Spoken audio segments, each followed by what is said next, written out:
안녕하세요. 백경록입니다. 자, 이 화면에 왼쪽에 제가 태양을 그려봤고 오른쪽엔 지구를 그렸어요. 물론 여러분들 보시기 좋도록 상대적인 크기와 거리는 좀 과정해서 그렸습니다. 자, 오늘은 이 태양이 얼마만큼의 에너지를 만들어내고 그것이 지구로 오고 그게 어떻게 지표면에서 분배되는지 그런 이야기를 좀 해보겠습니다. 자, 이게 왜 중요하냐? 지구는 스스로 빛을 내지 못하는 행성인 반면 태양은 스스로 빛나는 항성이죠. 자, 그러니까 지구에서 가용한 모든 에너지는 태양으로부터 온 거다. 이렇게 보시면 됩니다. 근본적으로. 그러니까 요즘 각광받는 신재생 에너지, 태양광 발전은 뭐 당연한 것이고요. 풍력 같은 경우도 사실은 태양이 에너지를 지구로 보내서 지구의 대기가 순환하기 때문에 바람이 생기는 거거든요. 그러니까 태양으로부터 온 에너지고, 심지어 화석 연료도 사실은 과거의 태양 에너지가 생명체의 몸을 빌어 땅 속에 저장돼 있던 것을, 그러니까 탄소에 몸을 빌어 들어가 있는 거죠. 그걸 지금에 와서 우리가 쓰기 때문에 결국 태양에서 본 에너지를 쓰는 거다, 이렇게 생각할 수 있습니다. 그 과정에서 태양 에너지를 저장하는 매개체로 쓰였던 탄소를 공기 중에 내뿜기 때문에 뭐 여러 가지 문제가 생긴다, 이렇게들 얘기를 하는 것이죠. 태양 에너지가 우리 수문 측면에서 굉장히 중요합니다. 또, 자, 이거는 지금 보여드리는 거는 간단히 그린 수문 순환 그림인데, 보시다시피 뭐 물이 이제 계속 도는 거, 그게 결국 수문이죠. 수문 순환이죠. 근데 이걸 돌게 만들려면 결국 어떤 에너지를 공급해 줘야 될 거 아니에요. 그 궁극적인 에너지원이 또한 태양 에너지다, 이렇게 보시면 될 것 같습니다. 그래서 태양 에너지가 있기 때문에 물이 상변화를 일으키고, 즉 액체 상태에서 증기, 기체 상태로 변화하고, 또 그것이 바람을 따라 움직이고, 그러다 보면 응결되어서 비가 되어서 내리고, 뭐 이런 것들이 태양 에너지가 있기 때문에 가능한 거니까, 수문 순환을 이해하는 데 있어서도 수문 순환을 알기 위해서는 에너지, 태양 에너지에 대해서 제대로 이해하는 것이 매우 중요하다, 이렇게 또 말씀드릴 수 있겠습니다.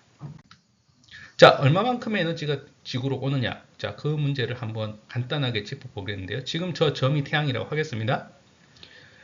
태양을 흑체라고 하겠습니다. 블랙바디. 그럼 흑체가 만들어내는 복사 에너지는 플랭크 펑션으로 사실은 구할 수가 있어요.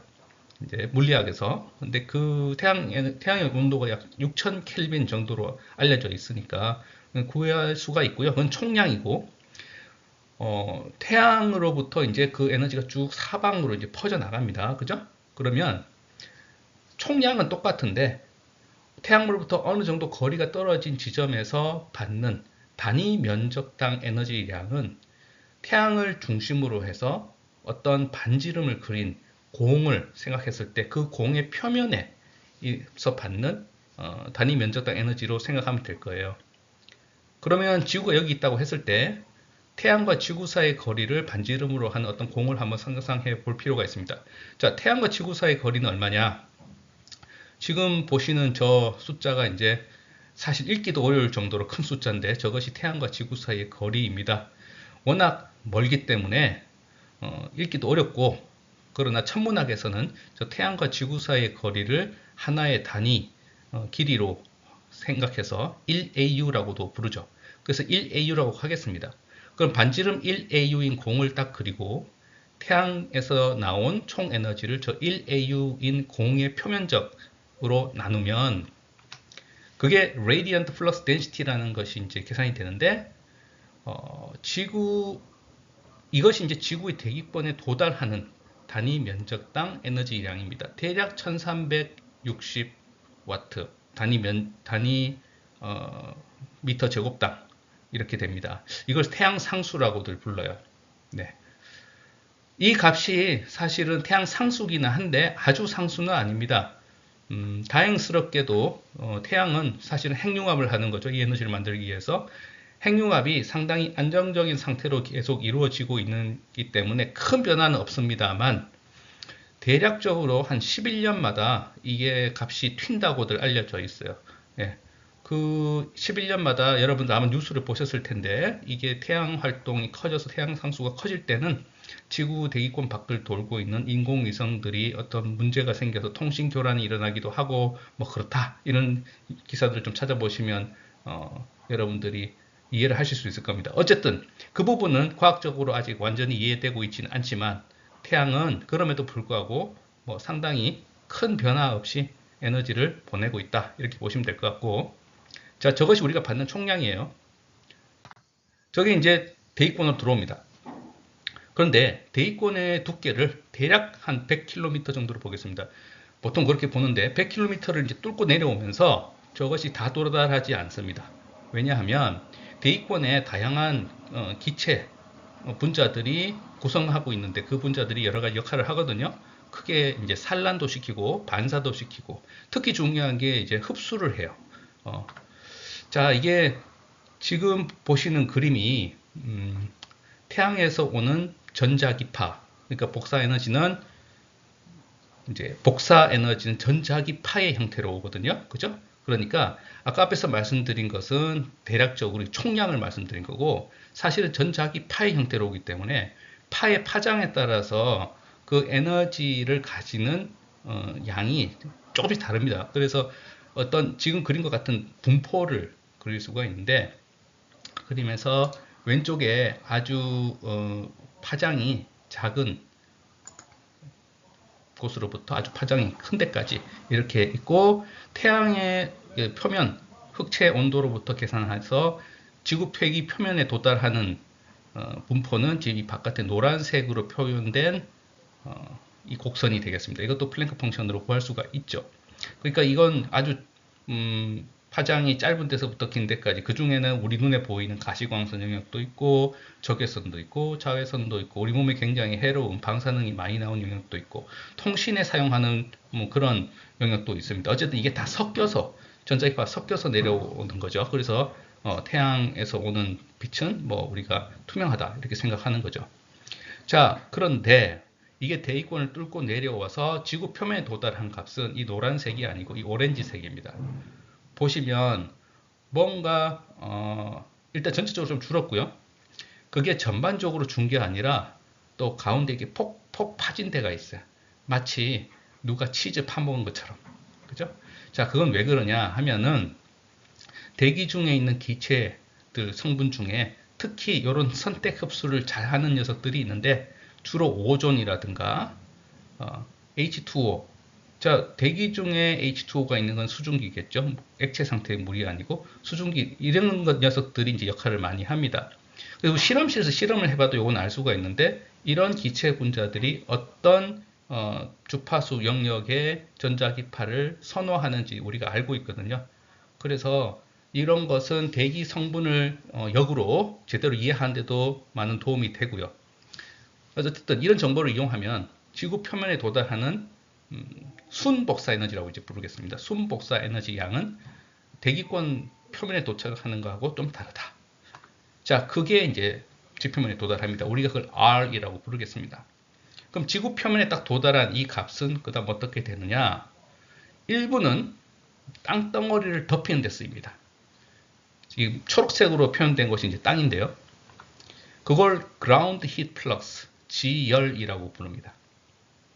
자, 그런데 지구 표면에 이제 땅만 있는 게 아니라 바로 맞붙어서 공기가 있잖아요. 이제 공기도 당연히 햇빛 받으면 우리 따뜻해지잖아요. 공기를 덮이는데 에너지가 쓰이는데 그걸 Sensible Heat Flux라고 합니다. 현열. 이 말이 Sensible이라는 게 느낄 수 있다는 말인데, 다른 말로 온도계로 측정 가능한 변화를 측정할 수 있는 온도 변화를 일으키는 열이다 이렇게 보시면 되겠어요. 근데 온도 변화를 일으키지 않고 또 소모되는 에너지가 있어요. 그건 뭐냐 하면은 예를 들어 물이 상 변화를 일으키는 데 쓰는 에너지가 있어요. 자, 같은 온도 변화는 일어나지 않더라도 100도씨의 물이 끓으면 100도씨의 수증기가 되잖아요. 그러니까 온도는 똑같은데 상이 변하는 거예요. 액체에서 기체로. 자, 거기에 소요되는 에너지를 우리는 잠열이라고 합니다. 그걸 latent heat flux. 그죠? 사실은 이게 결국 증발선인데, 이론적으로는 모든 액체의 상변화에 에너지가 쓰이지만 지구상 표면에 있는 대부분의 액체, 대부분의 가용한 액체, 이 정도 온도 범위에서 이게 상변화를 일으킬 수 있는 것은 물이기 때문에 이게 전부 물이라고 보시면 됩니다. 그래서 이게 수문에서 또 중요한 게 이 레이턴트 히 플러스가 다름 아닌 증발산이거든요. 그래서 증발산을 구하는 거하고 똑같다. 이렇게 보시면 되겠고요. 자, 에너지는 항상 보존돼야 되기 때문에 이 R하고 GHL 사이는 이런 관계가 성립된다. 이것을 우리가 지표면 에너지 수지 방정식이라고 흔히 부릅니다. 이 에너지 분배를 제대로 이해하는 것은 굉장히 중요하거든요. 이런 걸 이제 좀 제대로 파악해 보기 위해서 언젠가부터 이게 플럭스 타워라는 것을 사람들이 많이 세워서 측정을 합니다. 지금 위에 그림에서 보시는 것처럼 말 그대로 타워, 탑을 세우는 거예요. 숲 위에. 우리 지구의 유격은 대부분 숲으로 덮여 있잖아요. 사실은. 그렇기 때문에 숲에서 일어나는 증발뿐만 아니라 증산이 어떻게 레이턴트 히트와 연결되는지를 아는 것은 굉장히 중요하기 때문에 특히 숲 쪽에 이런 플럭스 타워를 많이 세웁니다. 그래서 플럭스 타워라는 것은 저렇게 탑을 세우고 그 위에 각종 장비, 에비 코베리안스 측정 장비 같은 걸 설치해서 앞서 말씀드린 잠열과 현열 측정하고 타워 밑에서 또 지열도 측정해요.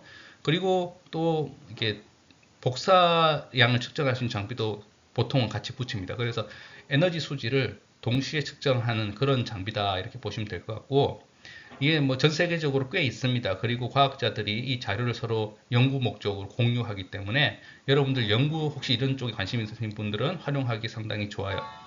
자, 지금부터 저희가 좀 조사해 본 6군데 지점에 대해서 좀 설명을 드리도록 하겠습니다. 우리가 6군데 지점, 지금 지도에서 보시는 지점에 대해서 좀 조사를 해봤는데, 이 사이트들의 열 플럭스들이 연중 어떻게 변하는지를 좀 조사해 보면 상당히 흥미가 있어요.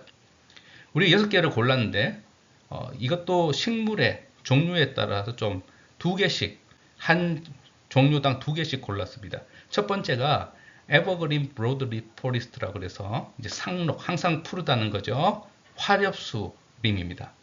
요건 우리나라에서는 잘 없는데 여기 호주 지점 그리고 브라질에서 저위도에 있는 발견되는 그런 지점들이고요. 두 번째 종류는 에버그린 니들립 포리스트라고 해서 우리나라에서 흔히 보이는 소나무 같이 상록 침엽수림 지역입니다. 두 사이트가 있고요. 마지막으로 겨울이 되면 잎이 떨어지는 낙엽수림 Deciduous Broadleaf 낙엽 화렵수림입니다. 예, 두 지점 이렇게 각각 2개씩 총 6개 지점에 대해서 한번 조사를 했는데 그 결과를 한번 보여드리겠습니다. 이게 각각 몇 년 동안의 자료고요. 이게 이쪽 뭐 이렇게 올라가는 데가 여름, 내려가는 데가 겨울 이렇게 예를 들면 첫 번째 호주 지점 같은 경우는 2011년부터 13년까지 자료니까 이렇게 남반구라서 우리하고 여름과 겨울의 위치가 다르죠. 12월, 1월이 여름입니다. 자, 먼저 이 각 그래프에서 까만 실선이 이제 순복사 에너지입니다. 그럼 이 순복사 에너지가 여름엔 높고 겨울에는 낮은데 가만 보시면 그것도 이 호주 지점하고 브라질 지점하고 좀 달라요. 호주 지점은 이게 올라갔다 내려갔다가 아주 강한데 브라질은 그렇지 않죠. 그거 왜 그렇습니까? 이거는 지구의 생김새와 관련이 있습니다. 그러니까 지구의 생김새가 있다 보니까 태양에서 오는 순복사 에너지가 지구 표면에 내리는 것이 이제 위도에 따라 달라요. 그래서 저위도 지점, 이렇게 적도에 가까운 지점일수록 이 기복이 작고 고위도 지점으로 갈수록 기복이 커지는 겁니다. 자, 그럼 이게 우리가 받는 값이고 그것이 이제 앞에서 말씀드린 그 에너지 수지 방정식에서 보신 것처럼 세 가지 열 플럭스로 나눠지죠. GHL로. 근데 또 재미있는 것을 보실 수가 있는데 먼저 G 값은 굉장히 작습니다. 다른 것에 비해서. 그렇죠? 사실 이건 계속 발견돼요. 모든 지점에서. 그러니까 숲의 경우는 자, 이게 숲이니까 그런 겁니다. 숲의 경우는 들어온 에너지를 숲이 거의 다 현열이나 잡열로 쓰지 땅을 덮이는 데는 거의 쓰지 않는다. 먼저 그런 걸 우리가 알 수가 있죠. 그리고 현열과 잡열 중에 굳이 비교를 해보면 지금 대부분의 경우 지금 파란색으로 표시된 잡열입니다. 죄송합니다. 잡열이 조금 더 많습니다. 어쩌면 여러분들 생각했던 거하고 좀 반대일 수 있는데 증발산에 쓰는 게 오히려 공기 덮이는 것보다 더 많다. 그만큼 많은 에너지를 쓰고 있다는 얘기죠. 예, 그런 이야기를 할 수가 있습니다. 이 두 지점이 화력 상록소림, 상록 화력소림 지점이었고요. 이번에는 상록 침력소림 두 지점인데 앞서 두 지점과 약간 차이가 이제 나는 게 아까 두 지점은 이제 현열, 잡열이 전체 R의 변화와 거의 비슷하게 같이 올라갔다 같이 내려가는 편인데 여기서는 약간 교차할 때가 있어요. 그죠? 자, 그건 왜 그러냐? 계절성 때문에 그렇습니다. 그 무슨 뜻이냐 하면은 이제 겨울이 되면 지금 이런 침엽수림들은 비록 겨울에 초록색이긴 하지만 증산이나 이런 식물 활동이 굉장히 억제된다 이렇게 보실 수 있는 거죠. 그러니까 겨울에는 대부분의 에너지가 현열로 쓰이고 잡열로는 거의 쓰이지 않는다. 그러나 이제 날씨가 따뜻해짐에 따라서 잡열이 갑작스럽게 증가하기 때문에 그 변화가 이제 한 번씩 교차하는 점이 생긴다 이렇게 보시면 될 것 같고 흥미로운 것은 이 CAQF 지점인데 앞서 거의 대부분 지점에서 말씀드렸다시피 잡열이 좀 더 커요. 근데 이 지점에서만 이 오렌지색의 현열이 좀 더 큽니다. 대체로. 자, 이 지점만 그래요. 그럼 왜 그러냐? 이건 숲의 밀도와 관련이 있어요. 제가 LAI라는 값을 계속 보여드리고 있는데 이게 Leaf Area Index라고 해서 단위 면적당 잎이 얼마나 되느냐 하는 숫자입니다. 그러니까 이 값이 크다는 것은 그만큼 숲이 잎으로 무성하다, 빽빽하다 그런 얘기입니다. 지금 이 지점이 우리가 조사한 6개 지점 중에 LAI 값이 제일 낮아요. 그러니까 숲이 그만큼 덜 무성하다, 좀 성기다 이런 뜻이죠. 그러니까 증발이나 증산에 쓰이는 것보다 현열이 조금 더 많을 수 있겠죠. 그렇죠? 자, 마지막으로 낙엽 화력수립인데 여기는 우리가 기대했던 것처럼 아주 극명한 계절성을 보입니다. 그러니까 뭐냐 하면은 낙엽 화력수림은 겨울이 되면 잎이 없어요. 다 떨어지고. 그러니까 이 잡열 그래프를 보시면 잡열이 아주 급격하게 겨울에 떨어집니다. 그 다음에 이제 봄이 되면 슬슬 새싹이 나고 그 다음에 잎이 자라서 여름이 되면 이게 거의 뭐 최고조에 이른 값을 이루는데 자 그렇게 되면 대부분의 에너지를 증발이나 증산에 다 써버리니까 사실 보시면 들어오는 에너지 R 값은 당연히 여름이 되면서 커집니다. 이게 커지고 있지만 이 잡열의 증가 속도가 워낙 빠르기 때문에 R이 커짐에도 이 현열, 오렌지색은 오히려 줄어들고 있어요. 그러니까 이거는 여러분들이 아마 여름에 숲에 가보시면 여름이 바깥이 더움에도 불구하고 숲속에 들어가면 좀 서늘하다는 걸 느낄 때 딱 그 느낌을 드리는 겁니다. 그래서 지금 이 그림에서 보시다시피 현열과 잡열이 교차한다. 그런 걸 아실 수가 있죠. 그럼 여기서 여러분들 아마 조금 더 생각을 해보시면 그런 것 같네. 그러니까 현열이 커지면 잡열이 작아지고 반대로 잡열이 커지면 현열이 커지고 이렇게 서로 약간 시소 타듯이 그러는 거 아니야? 이런 생각을 하실 수도 있을 것 같아요. 자, 근데 그게 실제로 그렇습니다. 이걸 저희가 complementary relationship이라고 그래가지고 상호 보완적인 관계라고 부르는데요. 이건 앞서 제가 계속 강조한 지표면 에너지 수집 방정식 이 식에서 알 수가 있습니다. 자, 이 식에서 양변을 R로 나누면 이렇게 되죠. 좌변은 R 나누기 R이니까 그냥 1이고. 그렇죠? 자, 그럼 여기서 이 두 항만 남기고 나머지를 전개하면 1 빼기 G 나누기 R인데 사실 앞에서 계속 보여드렸지만 G는 상대적으로 매우 미미할 정도로 작잖아요. 그러니까 이 값은 거의 상수다. 어떤 상수다. 그럼 이게 상수라는 얘기는 전체 에너지 중에 H의 비율, R분의 H, 또는 전체 에너지 중에 L의 비율, 이 두 개 사이가 하나가 커지면 하나가 작아지고 하나가 커지면 이쪽 게 작아질 수밖에 없는 그런 관계라는 것을 말씀드리는 겁니다. 즉 사실 H와 L은 서로 상호 보완하는 게 맞아요. 근데 좀 더 엄밀히 얘기하면 H와 L이 직접적으로 상호 보완하는 게 아니라 R분의 H와 R분의 L이 이 비율이 서로 상호 보완하는 겁니다. 자, 이 관계를 앞서 보여드렸던 그래프들은 직접적으로 열 플럭스를 Y축에 제가 표기했던 건데 이제 열 플럭스를 표기하는 게 아니라 똑같은 건데 이 비율로 보여드리면 이 상호 보완적인 관계를 더 자세히 볼 수가 있어요. 먼저 이 상호 보완적인 관계는 앞서 말씀드린 6개 지점에서 모두 발견되지만 가장 극명하게 나타나는 낙엽 화렵수림만 일단 보여드리겠습니다.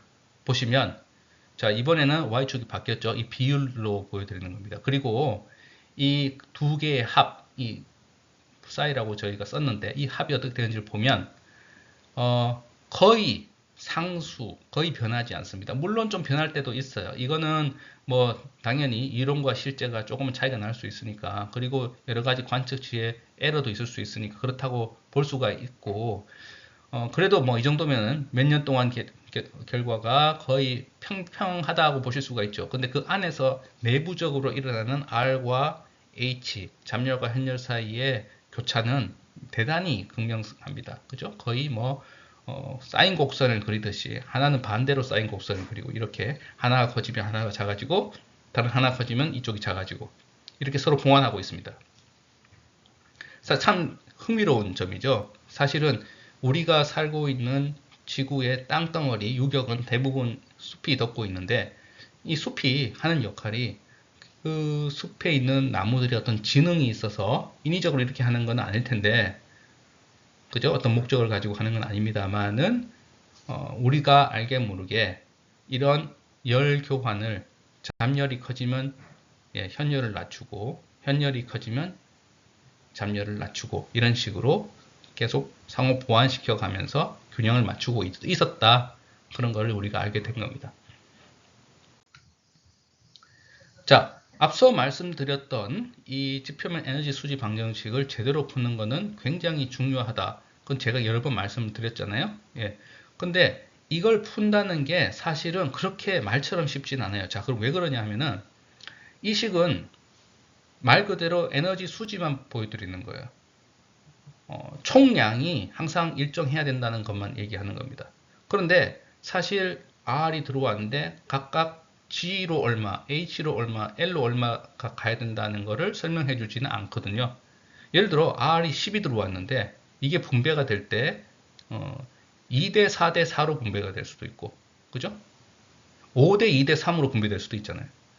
두 경우 다 이 식을 만족시킵니다.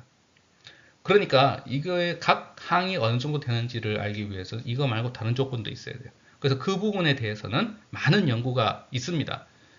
그 중에 한 가지, 그냥 한 가지 이론인데, 한 가지 이론으로 요즘 좀 사람들에게 주목을 받고 있는 이론이 소위 Maximum Entropy Production 이론이에요. 자, 이 이론에 따르면 제가 이 어떤 분의 논문에 있는 정의를 그대로 써왔는데, 연력학 제2법칙에서 우리가 아시다시피 어떤 시스템은 엔트로피가 커지는 방향으로 진화하잖아요. 그죠? 비가역적이죠. 자, 그런데 단순히 엔트로피가 커진다, 더 무지수해진다. 자, 그건 다 알고 계신데 그냥 무지수해지는 방향성만 얘기하는 게 아니라 매 시간 단계에서 자, 내가 어느 쪽으로 가야 돼. 전체적으로 엔트로피 커지는 방향인데 매 시간 선택을 해야 될 때 어디로 갈 거냐 하는 거를 설명할 때 이 이론에 따르면 그 순간 엔트로피 프로덕션이, 즉 엔트로피 생성량이라는 게 최대가 되는 방향으로 간다는 얘기예요. 사실 이게 뭐하고 비슷하냐 하면은 물의 흐름 방향 찾는 문제하고 비슷합니다. 제 강연 앞에서 A2에서 제가 했던 강연 보신 학생들은 아시겠지만 한번 물이 흐르는 방향 찾기 문제 잠깐 다시 한번 리뷰를 해보죠. 이렇게 산봉우리가 있다고 하겠습니다. 이 위에 이제 비가 왔어요. 그러면 여긴 제일 높은 지점이니까 여기 내린 빗방울은 결국은 밑으로 내려가겠죠. 자, 그런데 이쪽으로 내려갈 수도 있고 저쪽으로 내려갈 수도 있잖아요. 여기 제일 높은 지점이니까. 근데 어느 쪽으로 내려갈 거냐 하는 문제죠. 그때 어떻게 배웠습니까? 결국은 가장 경사가 가파른 방향으로 내려간다. 그렇죠? 예, 그거하고 비슷한 이론이라고 보시면 되겠습니다. 근데 이제 맥시멈 엔트로피 프로덕션 이론 좋은데 이 이론을 쓰면 저 에너지 수지 방정식을 푸는데 도움이 돼요. 그러나 조금 더 자세히 말씀을 드리면 제가 이 강연 시리즈에서 가능하면 수식을 보여드리지 않으려고 제가 수식은 생략하고 있습니다만 사실은 그 세세한 내용에 있어서는 뭔가 가정도 필요하고 어떤 조건이 더 필요한 것들이 있거든요. 그래서 그렇게 생각만큼 간단하지는 않습니다. 그럼에도 앞서 저희가 보여드렸던 이 상호 보완적인 관계 있잖아요. R분의 H, R분의 L. 그게 서로 보완한다. 이것도 하나의 조건이 될 수 있잖아요, 사실은. 그렇죠? 자, 저희가 그 조건을 여기 도입했더니 maximum entropy production을 적용하는 것이 훨씬 용이해졌다 하는 것을 보일 수가 있었습니다. 말씀드렸다시피 자세한 것은 제가 다 소개를 드리기 시간 제한도 있고 하지만 관심 있는 학생은 지금 보고 계신 이 논문, 그러니까 최근에 나온 논문인데 이 논문에서 저희가 아주 자세히 소개를 하고 있으니까 관심 있는 학생은 한번 공부해 보시면 좋을 것 같습니다. 오픈 액세스니까 누구든지 받아 보실 수 있는 논문입니다. 자, 오늘 강연 한번 정리해 보겠습니다. 태양 복사 에너지, 지표면에 도달한 태양 복사 에너지는 에너지 보존을 만족시키면서 세 가지로 분리됩니다. 지열, 현열, 잠열. 예. 숲에서는 사실은 지열은 거의 무시할 수 있고요. R분의 H하고 R분의 L은 서로 상호 보완점입니다. 하나가 커지면 하나가 작아지고. 예. 사실 이 관계는 이것도 제가 이 강연에서 말씀을 안 드렸지만 앞서 소개드린 그 논문에 자세히 나와 있는데 흥미로운 게 Maximum Entropy Production의 이론으로부터 수식을 가지고 해석적 유도가 가능해요. 그러니까 해석적 유도를 통해서 Maximum Entropy Production 이론과 이 상호 보완적 이론이 일맥상통하다는 것도 보일 수가 있습니다. 마지막으로 이 이론을 이용하면 Maximum Entropy Production 이론을 더 도와서 지표면 에너지 분배가 훨씬 쉬워진다. 그런 말씀까지 드릴 수 있을 것 같습니다. 자, 어떠셨나요? 오늘 강연에서 태양에서 오는 에너지가 얼마 오는지 그걸 제대로 이해하는 게 굉장히 중요하다는 말씀을 이미 드렸고 수문에서도 굉장히 중요하고요. 그것이 결국은 증발산 구하는 데도 쓰이게 되는데 그 얘기를 좀 드렸고 이어서 그럼 다음 시간에는 증발산에 대해서 또 좀 더 말씀을 드릴 수 있는 기회를 갖도록 하겠습니다. 예, 시청해 주셔서 감사합니다.